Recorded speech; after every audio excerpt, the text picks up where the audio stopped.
दो दो टॉपिक बचा हुआ है, एक इंस्ट्रूमेंट और एक वेक्टर एंड स्केलर। तो चलिए वेक्टर और स्केलर देखते हैं, फिर इंस्ट्रूमेंट्स देखेंगे। हेडिंग डालिए, एक तरफ लिखिए वेक्टर और दूसरी तरफ लिखिए स्केलर।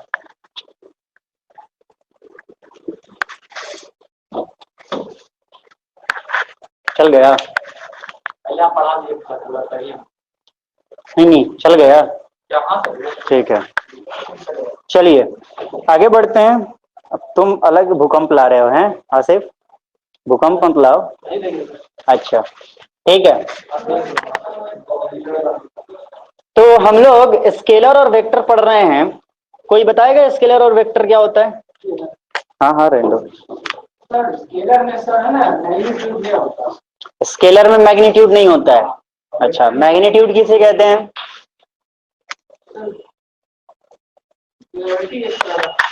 सदिश और अदिश हिंदी में बोलते हैं, ठीक है। सदिश राशि और अदिश राशि, ये सदिश है, ठीक है, और ये अदिश है। अब चलिए हिंदी वाले टर्म को थोड़ा सा स्प्लिट करके देखते हैं। स मतलब साथ, है ना, साथ, और दिश यानी दिशा, यानी दिशा के साथ। दिशा कौन?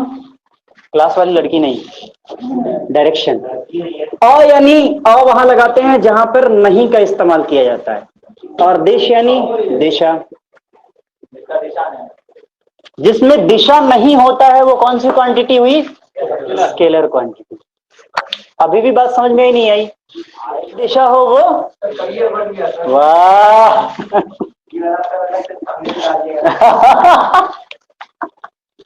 इसके जिसके साथ दिशा हो वो वेक्टर, और जिसके साथ दिशा नहीं हो वो सिंगल।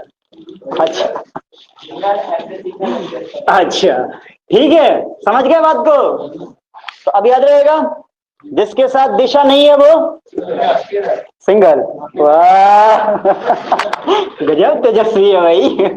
और जिसके साथ दिशा हो वो वेक्टर, ठीक है।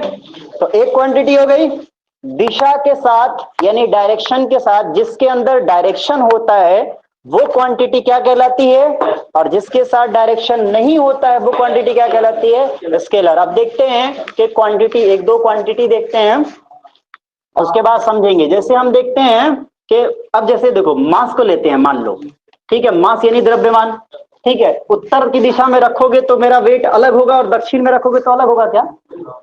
ऐसा होता है? नहीं होगा। तो मास कौन सी क्वांटिटी हुई? सीधे सीधी बात है।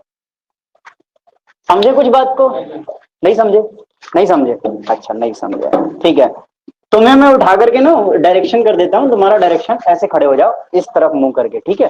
तो ये कौन सी क्वांटिटी, ये कौन सा दिशा है? ये वेस्ट है ना। तो पश्चिम की तरफ मुंह करके खड़ा होगे तो कितने किलो के हो? कितना किलो के हो?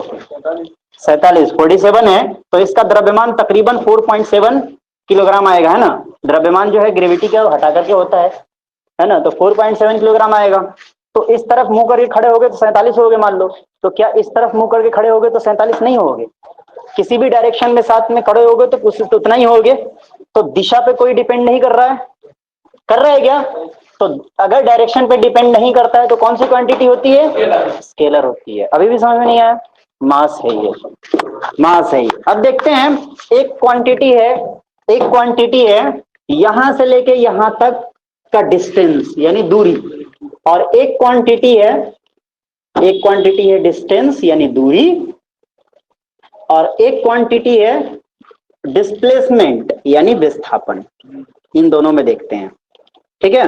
डिस्प्लेसमेंट यानी विस्थापन, ठीक है। अब मान लो यहाँ ए से लेकर बी तक जाने के लिए मैंने दो तीन रास्ता का चुनाव किया, ठीक है। एक रास्ता ये है, दूसरा रास्ता मान लेते हैं ये है, ठीक है।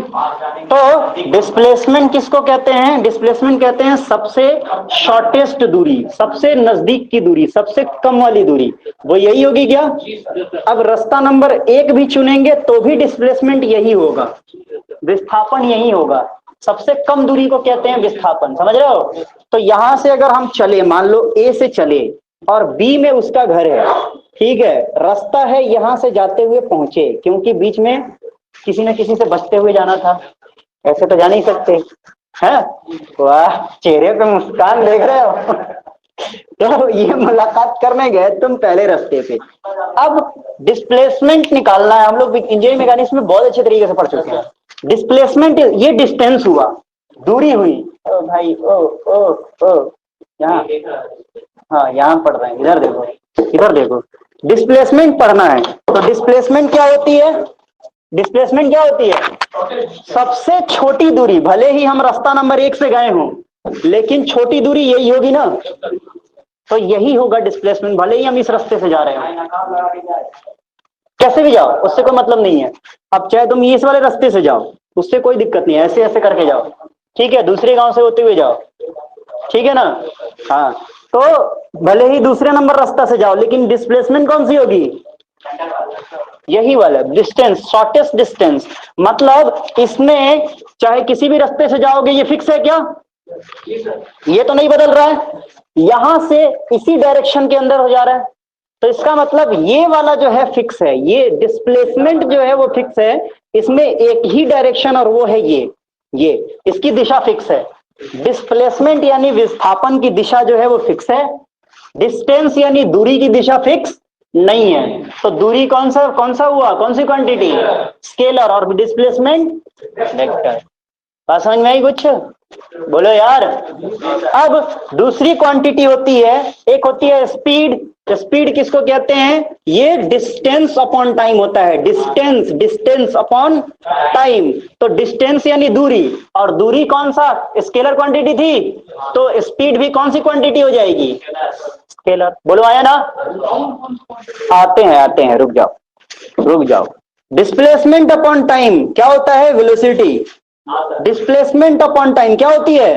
तो डिस्प्लेसमेंट क्या था? डिस्प्लेसमेंट कौन सी क्वांटिटी थी, तो वेलोसिटी भी कौन सी क्वांटिटी हो जाएगी? वेक्टर। कोई दिक्कत है तो बताइए, नहीं है ना कोई दिक्कत? एक्सेलरेशन क्या होती है? एक्सेलरेशन होता है वेलोसिटी का rate, velocity upon time. Acceleration होता है rate of change of velocity. तो वेलोसिटी है ना इसके अंदर, तो कौन सी क्वांटिटी होगी?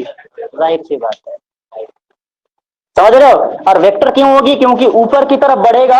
अगर हम एक्सेलरेट करते हैं, घुमाते हैं, एक्सेलरेशन देखा है, एक्सेलेटर घुमाया, तो ऐसे घुमाते हो तो गाड़ी बढ़ती है, और ऐसे छोड़ देते हो तो गाड़ी स्लो होती है। बोलो है ना। तो एक डायरेक्शन में घुमा रहे हो तो बढ़ रही है, दूसरे डायरेक्शन में घुमा रहे हो तो घट रही है, इसलिए ये कौन सी क्वांटिटी होगी? समझ गए बात को? डायरेक्शन पे जो डिपेंड करेगा वो कौन सी क्वांटिटी होती है? आप समझ गए? अभी भी कुछ समझ में आ रहा है? इसकी बात करते हैं। फोर्स, किसी ने पूछा फोर्स, ए भैया फोर्स पूछे ही क्यों थे गधे? फोर्स इज इक्वल टू क्या होता है? फोर्स इज इक्वल टू क्या होता है? फोर्स इक्वल टू एक्सेलरेशन कौन सी क्वांटिटी है? तो फिर काय पूछे, थोड़ा दिमाग भी तो लगाओ। अच्छा वाह, थोड़ा दिमाग लगा लो यार। तो ये क्यों, देखो इसको प्रूव भी करते हैं अपन, क्यों? क्योंकि अब एक बात बताओ, इस तरफ अगर हम फोर्स लगा रहे हैं, तो क्या इस तरफ फोर्स लगा रहे हैं तो किसी भी डायरेक्शन में भाग जाएगी? जिस डायरेक्शन में फोर्स लगाएंगे उसी डायरेक्शन में ना भागेगी। इसीलिए फोर्स कौन सी क्वांटिटी हुई? क्योंकि डायरेक्शन पे डिपेंड कर रही है। पावर इज इक्वल टू क्या होता है? Work upon time. Work is equal to क्या होता है? Force into displacement. उसी फॉर्मूले को तोड़ के बता रहे हो, एक हाथ लगाएंगे खड़े तो। पावर की बात करते हैं। पावर इज इक्वल टू क्या होता है? Work upon. तो एक सेकेंड में कितना वर्क किया, इसी को पावर कहते हैं। एक सेकेंड में कितना, तो ये समय पे डिपेंड कर रहा है, एक सेकेंड में कितना वर्क किया। ये वर्क, ये पावर जो है ना, वो टाइम पे डिपेंड कर रहा है, दिशा पे नहीं। एक सेकेंड में उत्तर दिशा में जितना काम करोगे, दक्षिण में भी उतना ही काम कर सकते हो, हाँ या ना। तो तुम्हारा पावर अगर दक्षिण दिशा में उतना ही है, तो उत्तर में भी उतना ही होगा। अरे बोलो, पूरब में अगर 5 किलोमीटर दौड़ सकते हो, तो ऐसा थोड़ी है पश्चिम में 2 ही किलोमीटर दौड़ोगे।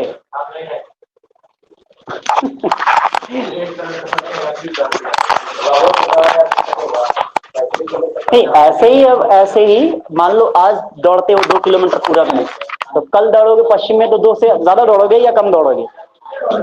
उतना ही दौड़ेंगे। अगर हमारी कैपेसिटी उतना ही है तो उतना ही दौड़ेंगे। दिशा पे तो डिपेंड नहीं कर रहा ना, अनटिल अनलेस किसी को भ्रम हो जाए कि भाई उत्तर दिशा में तो बहुत ज्यादा है, दक्षिण दिशा में हमारा कोई कैपेसिटी नहीं है, वो एक भ्रम अगर हो जाए, अंधभक्ति हो जाए, तो वो एक अलग बात है। हाँ, तो वो एक अलग बात है। ठीक है, तो लिखिए भाई, ओ डेफिनेशन लिखिए, डेफिनेशन लिखिए, वेक्टर स्केलर डेफिनेशन लिखिए। चुपचाप सुन लो और एक बार में लिख लो। चुपचाप सुनो अभी, एकदम बढ़िया से सुन लो, समझ लो, उसके बाद अपने से लिख लो। The physical quantity which have magnitude and direction both, वैसी फिजिकल क्वांटिटी, वैसी भौतिकी राशि जिसके पास मैग्नीट्यूड मतलब परिमाप, परिणाम, और परिमाण और दिशा दोनों होती है, वो कौन सी राशि कहलाएगी? और जिसके पास सिर्फ परिमाण हो वो कौन सी राशि कहलाएगी? Scalar, magnitude. जिसके पास मैग्नीट्यूड और डायरेक्शन दोनों हो वो कौन सी राशि? और जिसके पास सिर्फ मैग्नीट्यूड हो कौन सी राशि? बस लिख लो अपने अपने। ओ, एग्जामिनेशन हॉल में भी देख के लिखोगे क्या?